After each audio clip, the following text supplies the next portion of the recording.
जब मैंने माताजी से बात रखी तो माताजी ने कहा यदि तुम्हें दीक्षा का भाव था तो तुम मुझे पहले बोलती तो मैं तुम्हारी दीक्षा अवश्य ही करा देती, लेकिन शायद मेरा पुण्य क्षीण था। और बीच में पूज्य गुरुदेव भी हमारे बीच से विदा हो गए। फिर बहुत समय व्यतीत होता रहा, अंदर ही अंदर थोड़ा चल रहा था कि अब आगे बढ़ना है। दीदी से मैं बोला करती थी, दीदी अब दीक्षा लेने के भाव हो रहे हैं, आप भी दीक्षा ले लो और हम भी दीक्षा लेकर अपने मोक्ष मार्ग को प्रशस्त करेंगे। तो मैं माताजी से भी करबद्ध प्रार्थना करती हूँ कि माताजी आप हमें मार्गदर्शन देते रहना, जहाँ भी हम विचलित हों वहाँ पर आप हमें अपने आशीष की किरण बिखेरते रहना। बस यही भावना भाती हूँ और भगवान जी के चरणों में मेरे द्वारा जो भी मन वचन काय से गलतियाँ हुई हों वो सब गलतियों के लिए मैं क्षमा याचना करती हूँ। माता जी से भी क्षमा याचना करती हूँ, सभी बहनों से क्षमा याचना करती हूँ और आप सभी से भी मैं क्षमा याचना करती हूँ कि अब हम आगे अपना मोक्ष के मार्ग पर निर्दोष चर्या का पालन करते हुए, अपने व्रतों का पालन करते हुए आगे बढ़ें। इसी भावना के साथ बोलिए परम पूज्य आचार्य श्री ज्ञान सागर जी महाराज की, परम बंदनी गणनी आरिका 105 स्वस्ति भूषण माता जी की। बताया कि सर्वप्रथम केशलोच पूजने माता जी ने अपने हाथों से किए थे। और उस दिन की स्थिति बताऊं, माता जी को बुखार था, बहुत तेज बुखार था। लेकिन जब दीदी आधे केशलोच करके, आधे भी नहीं थोड़े से केशलोच करके माता जी के सामने खड़ी हो गई तो माता जी ने अपनी वेदना नहीं देखी। माता जी ने कहा कि नहीं, इसके केशलोच तो मैं ही करूँगी। और इतने लंबे लंबे बाल थे दीदी के, पूरे केशलोच माता जी ने करे और 11 साढ़े 11 बज चुके थे। उसके बाद माता जी आहार पर उठी थी और दीदी के प्रथम केशलोच हमने भी कराए, देखे, सब कुछ किया। तो कहते हैं दीक्षा का अवसर आया, जन जन में आनंद छाया। दीक्षा का अवसर आया, जन जन में आनंद छाया। चलो मिल बधाए इन्हें यार, चरणों में वंदन बारंबार। दीक्षा का अवसर आया, दीक्षा का अवसर आया, जन जन में आनंद छाया। चलो मिल बधाए इन्हें यार, चरणों में वंदन बारंबार। रूठे हुए प्रभात को मनाकर देखो, मिल जाएगी मंजिल कदम बढ़ाकर देखो। जल जाएंगे राह में असंख्य दीप, एक बार दीक्षा अंतरंग भावों के साथ लेकर देखो। एक बार दीक्षा अंतरंग भावों के साथ लेकर देखो। यूं तो बचपन के संस्कार 55 में काम किया करते हैं। बचपन से ही हम तीनों बहनों के अंदर, चाहे ये समझ लें कि पूर्व के प्रबल संस्कार थे और वर्तमान में क्षुल्लक श्री सन्मति सागर जी महाराज, श्री ब्रह्मचारी उमेश जी का सानिध्य मिला, तभी से भावों में वैराग्य की धारा प्रवाहित होती चली गई। पूज्य गुरुदेव आचार्य श्री ज्ञान सागर जी महाराज श्री, जिनके विराट व्यक्तित्व से सभी परिचित हैं, कैसा संयोग बना। त्रिलोक तीर्थ प्रणेता आचार्य श्री सन्मति सागर जी महाराज श्री, जिस त्रिलोक तीर्थ की रचना अतिशय क्षेत्र बड़ा गांव में कराए, वह उसका पंचकल्याणक नहीं करा पाए। जहाजपुर में जहाज के आकार का विशाल मंदिर, भव्य मंदिर बनाने का श्रेय अगर किसी आरिका को है तो वह गणनी आरिका श्री स्वस्ति भूषण माता जी। निश्चित रूप से झांसी की रानी लक्ष्मीबाई के अंदर वो ताकत थी, वो हिम्मत थी। और दूसरी रानी लक्ष्मीबाई से भी बढ़कर के अगर इस स्वस्ति धाम को नया रूप दिया है तो वह वंदनी आरिका श्री स्वस्ति भूषण माता जी ने दिया। पूज्य गुरुदेव का चातुर्मास तिजारा में चल रहा था।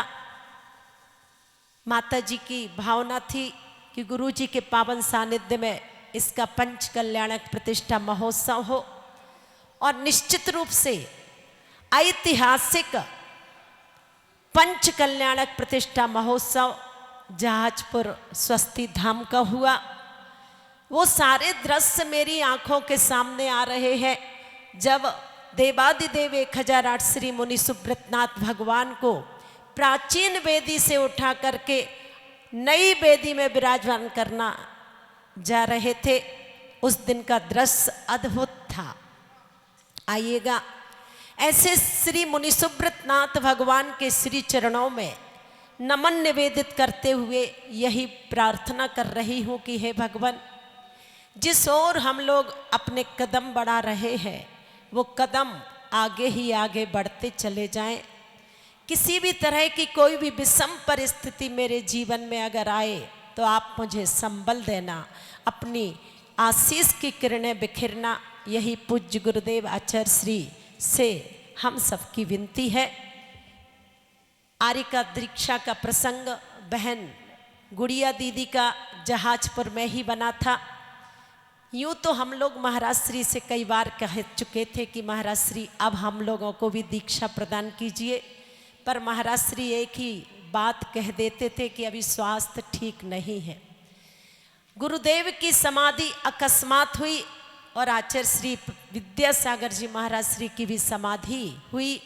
उसके बाद अंदर ही अंदर हलचल प्रारंभ हो गई कि समय का किसी का पता नहीं है, पता नहीं कब किसका क्या हो जाए, पता नहीं कब कौन विदा हो जाए। समय रहते संभलने की कोशिश करो, पता नहीं कब जिंदगी की शाम हो जाए। जिंदगी की शाम हो इससे पहले अपने जीवन में वैराग्य की धारा प्रवाहित हो जाए। ऐसी भावना के साथ मेरठ में हम लोगों का जाने का संयोग बना। समव शरण महामंडल विधान के मध्य और कुछ ऐसे प्रबल संयोग कहे, यूँ तो मंजुला दीदी जी की भी भावना है, आज नहीं कल वो भी अवश्य इस आर्य का व्रतों को धारण करके मोक्ष मार्ग को प्रशस्त करेंगी। सबसे पहले आर्य का श्री के श्री चरणों में वंदामी निवेदित करते हुए आपके पावन सानिध्य में ज्ञान तीर्थ क्षेत्र का पंच कल्याणक प्रतिष्ठा महोत्सव हुआ और आपके कुशल निर्देशन में एक ऐतिहासिक कार्यक्रम वहाँ के संपन्न हुए। जब से लेकर आज तक हम लोगों के निमित्त से किसी भी तरह की ठेस आपके हृदय में पहुँची हो, मेरे व्यवहार से, मेरी प्रवृत्ति से, तो निश्चित रूप से आप हमें हृदय से क्षमा करेंगी। जहाजपुर वालों का भी बार बार माता जी के पावन सानिध्य में आना होता ही था कार्यक्रम के बाबत। आप सभी से भी अगर किसी भी तरह के व्यवहार से किसी को ठेस पहुंची हो तो आप सभी मुझे अवश्य ही क्षमा करना और आशीर्वाद चाहती हूँ। आने का संयोग 2-3 दिन पहले भी था, पर स्वास्थ्य की अनुकूलता नहीं होने से उस समय मैंने प्रियंका दीदी को मना कर दिया। समयाभाव होने के कारण भी मैंने कहा कि दीदी, श्री मुनि सुब्रतनाथ भगवान के चरणों में आने की तीव्र भावना है, उसके बाद भी पता नहीं योग बनेगा कि नहीं। मेरे एक श्रीफल समर्पित करके आशीष प्रदान कराइएगा और माता जी के श्री चरणों में भी नमन निवेदित कर देना। तो निश्चित रूप से कल 12 जाने का भाव हुआ, तो 12 जाने से पहले मैंने कहा श्री मुनि सुब्रतनाथ भगवान के चरणों में भी हम लोग जाएंगे। रात भर का सफ़र रहा, 8:30 बजे हम लोग बैठे और सुबह लगभग 9:30 बजे आना हुआ। फिर भी बहुत प्रसन्नता है कि मुनि सुब्रतनाथ भगवान के श्री चरणों में हम लोग आए। माता जी का असीम वात्सल्य भाव से आप सभी भी परिचित हैं। आगे भी आप इसी तरह का असीम वात्सल्य हम सभी को प्रदान करते रहें। ऐसी भावनाओं के साथ बोलिए देवादिदेव 1008 श्री मुनि सुब्रतनाथ भगवान की। ज्ञान सागर जी की प्यारी माता स्वस्ति की दुलारी, ज्ञान सागर जी की प्यारी संग की है ये एक शान, चरणों में वंदन बारंबार। माँ स्वस्ति भूषण माता जी की, माता जी के चरणों में वंदामी। सभी दीदियों को वंदन। जैसा कि हमें अत्यंत हर्ष हो रहा है, आज अनीता दीदी एवं ललिता दीदी जो मोक्ष मार्ग पर अग्रसर हो रही हैं, दिनांक 20 तारीख को आचार्य श्री के सागर जी महाराज साहब से बड़ा गांव में दीक्षा ग्रहण करेंगे। मैं दीदी ने जो बोला अभी कि तिजारा में जब महाराज श्री का चतुर्मास चल रहा था, उस समय से लेके पंच कल्याणक जहाजपुर तक मेरा कहीं बार महाराज श्री के पास जाना हुआ। और महाराज श्री जब भी कभी मैं उनसे मिलता तो वो कुछ दूसरी बात करते और हमारा दिल बैठ जाता। फिर मैं दीदी से निवेदन करता, दीदी माता जी महाराज श्री ऐसे कह रहे हैं, महाराज श्री ऐसे कह रहे हैं। दीदी कहती भैया चिंता मत करो, सब बढ़िया होगा। तो मैं दीदी यहाँ उस समय पंचकल्याणक में भी रही और हम लोग भी बहुत समय से इंतज़ार कर रहे थे कि क्या कारण है, दीदी क्यों नहीं दीक्षा ले रही हैं, करिए उनका मामला था। लेकिन आज जब हमें पता चला तो हम बहुत खुश हैं। और मैं सभी स्वस्ति धाम कमेटी की तरफ से, सकल दिगंबर जैन समाज जहाजपुर की तरफ से आपके दीक्षा के प्रति मंगल शुभकामनाएं अर्पित करता हूँ।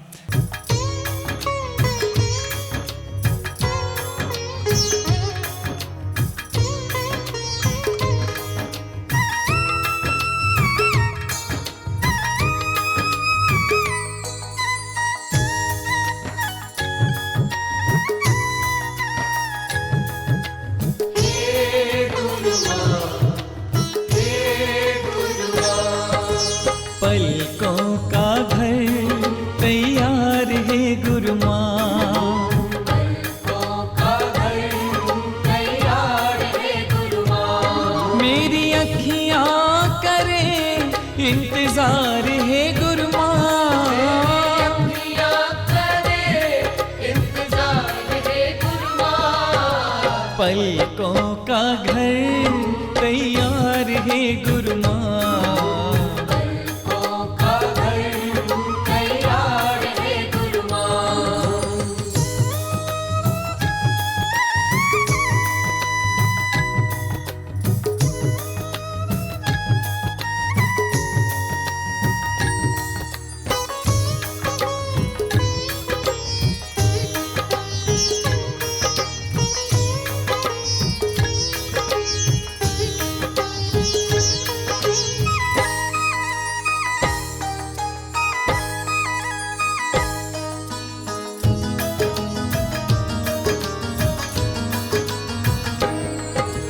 असुवन के जल से गुरु माँ तेरे चरण पखारूंगा मैं, असुवन के जल से गुरु माँ तेरे चरण पखारूंगा मैं, दो नैनों को दीप बना आरती उतारूंगा मैं, दो नैनों को दीप बना आरती उतारूंगा मैं, मौका सेवा का दो एक बार है गुरु माँ,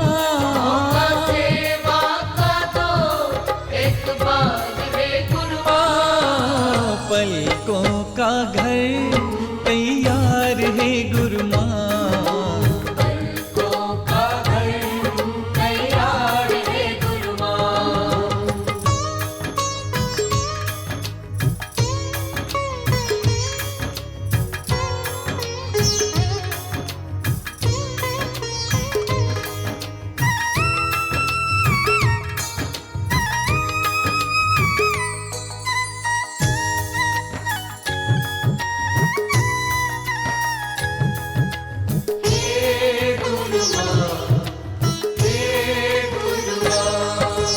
पुतली के दर्पण पर गुरु माँ है तेरा ही चेहरा, पुतली के दर्पण रात दिवस इस चेहरे पर मेरी श्रद्धा का है पहरा। रात दिवस इस चेहरे पर मेरी श्रद्धा का है पहरा। दृष्टि है बस तेरी तलबगार है गुरुमा। दृष्टि है बस तेरी तलबगार है गुरुमा। पलकों का घर तैयार है गुरुमा। पलकों का घर तैयार है गुरुमा।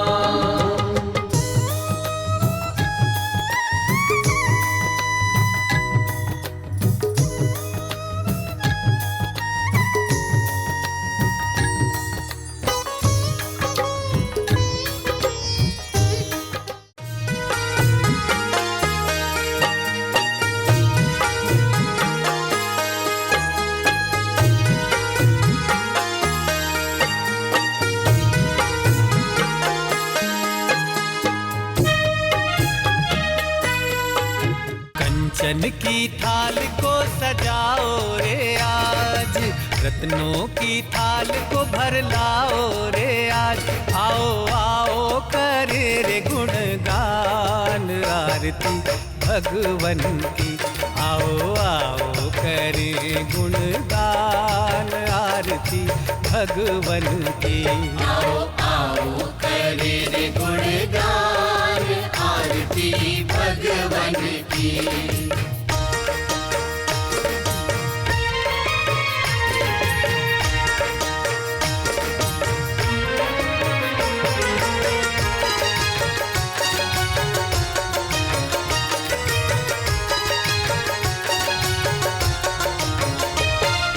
पिता सुमित्र के राज दुलारे, माँ पद्मा जी के नैनों के तारे।